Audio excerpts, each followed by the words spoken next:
Howdy! Real quick, just a comment on this video. This is essentially a script rewrite of episode 10, the minor chords in a major key and an introduction to the minor primaries, but it's geared towards the ukulele. So as you're watching, please keep in mind that if you feel a sense of deja vu nagging at the back of your brain, it actually just means you've probably already seen this episode for the guitar. Now, if you remember in the first practical theory video for ukulele, we discussed the 1, 4, and 5 chords, what we generally call the primary chords of a major key. Now, logic dictates that if we have a set of primaries, then naturally we should expect a set of secondary chords, right? So, what do these chords do? What do they sound like? And how do we identify them? Well, let's do a little detective work and learn all about secondary chords in major keys.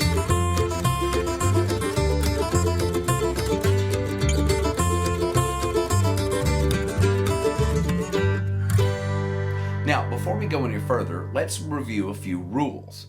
Well, when dealing with chord relationships, we label chords using Roman numerals. And remember that 1, uppercase Roman numerals equal major chords. 2, lowercase Roman numerals equal minor chords. And 3, to figure out the letter name equivalent of a Roman numeral, simply count alphabetically from the 1 chord, also the name of the key, until you reach the desired chord. For example, if we want to find the 4 in C, we simply start at 1, the C, and count through the alphabet C, D, E, F, until we reach the 4 chord, which is F. And please, don't be embarrassed to count your target chord on your fingers. Most experienced musicians will not laugh at you. They'll know exactly what you're doing. And remember, at some point, all of us, probably even Rick Beato, had to count our chords until we just knew them reflexively.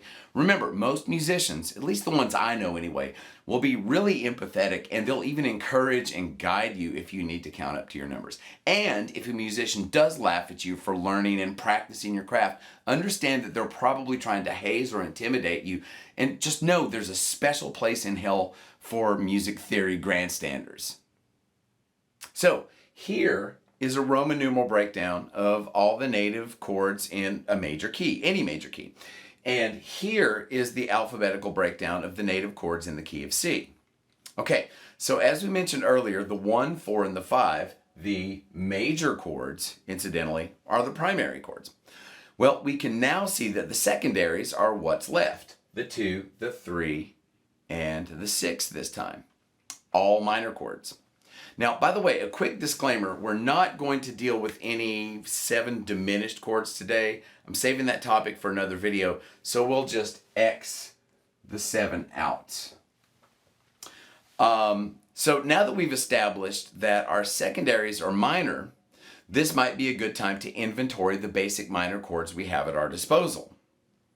Now, since we haven't yet made the leap into bar chords in this channel, and I'm going to take care of that here in a couple of weeks, at this point we're only going to look at the basic open minor chords. And on the ukulele at this point there are really only 3, A minor, D minor, and G minor. So let's start with the A minor. Notice that it looks a lot like our standard F chord, but without the first finger. So far pretty easy, right? So let's take on a D minor chord. Now, simply make that F chord we talked about a second ago and add your ring finger to the 3rd string 2nd fret. Now, these 2 chords make a great practice pair, so maybe approach them as a set. Okay, so for the G minor, take the D minor that we just learned, move the entire chord up 1 string, then kick finger 3 into the 3rd fret. And notice that these 2 chords also will make a great practice pair. So knock yourselves out. Now that we have our 3 open minor chords identified, where do we go from here? Well, we can go a couple of different directions, but let's start by seeing how the secondaries get along with the primaries. This is a really common chord sequence, the 1, 6, 4, 5.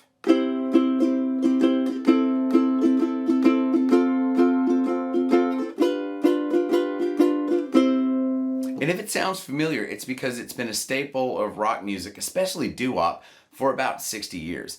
And it's also been a staple of popular music and jazz for even longer. Now, if you compare the sound of that progression against a 1-4-1-5-1, from the primaries video, you'll notice that this new sequence has more depth or color. Now, let's take an up-close look at the chords themselves. Notice that the C progresses easily to an A minor, only one finger per chord. Now, notice how easily the A minor moves to an F. All we do is add the first finger. And now we can finish off with a G, or better yet, a G7. Notice that the first finger gets to stay in place, and then finally we resolve to a C. Pretty easy, right? Well, how about we replace the F in this chord progression with a D minor? That gives us a 1-6. D minor would be a 2 to a 5 chord to a 1.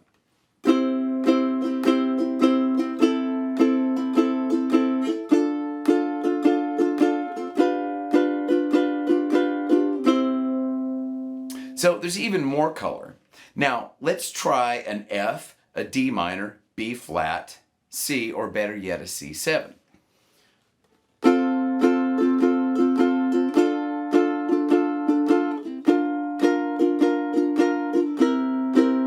then finally back to an F. We could also try F, G minor, B flat, C7, and then back to an F. And these types of chord progressions are usually what we think of, in standard or stereotypical ukulele songs. So I said earlier that there are a couple of different directions we can go with minor chords at this point. We've already seen how to use the minor chords in conjunction with the majors, so what's the other? Well, now we should learn a way to reckon the relative minor key, and then learn a minor blues. So check this out. Here's our major key chord breakdown in the key of C. C major, D minor, E minor, F major, G major, A major, and again, we're not worried about the B diminished 7 chord. So what if we made the A minor our 1 chord? It's currently the 6, but what if we turned it into the 1 chord? Notice that to make this happen, all we do is simply count back 2 from the 1 chord. So that would mean B and A.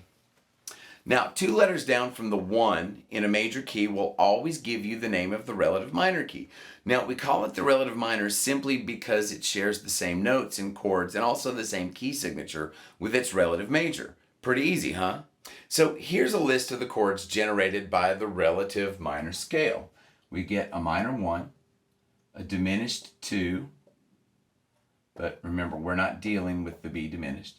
We get a major 3, a minor 4, a minor 5, a major 6, a major 7, and then of course we're back to our minor 1. Now notice that compared to the major key, everything is flipped. Our original C, F, and G chords have now become 3, 6, and 7. They're no longer the primaries. The minor chords now have that distinction. The A minor, D minor, and the E minor. So maybe we can say that minor chords are the opposite of majors? Well, maybe. Let's try these chords out in a blues progression. Notice that in a minor blues, the chord distribution, the 1s, the 4s, and the 5s, all stays the same. But the quality of each chord has changed. In other words, they've all become minor. So this is exactly the opposite of major. And I'm going to play this example in the key of D minor.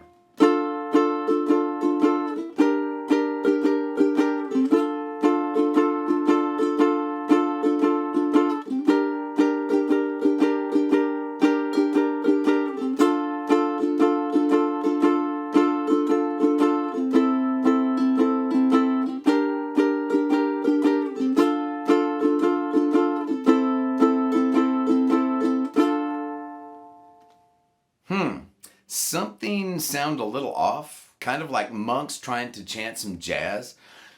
Well, what's wrong?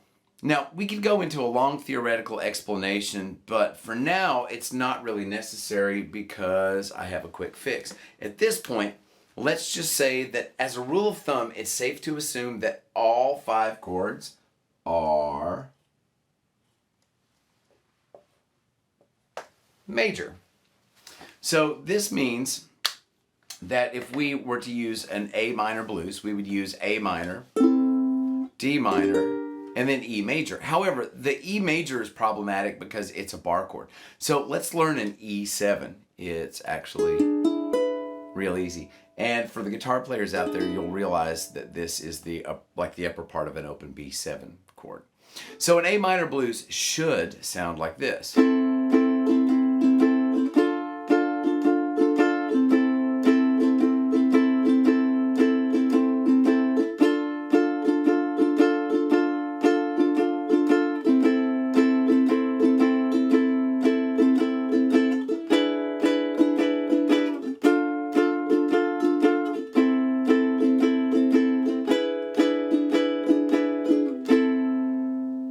And if we'd like to try a blues in D minor, then we would use D minor, G minor, and A, or better yet, A7.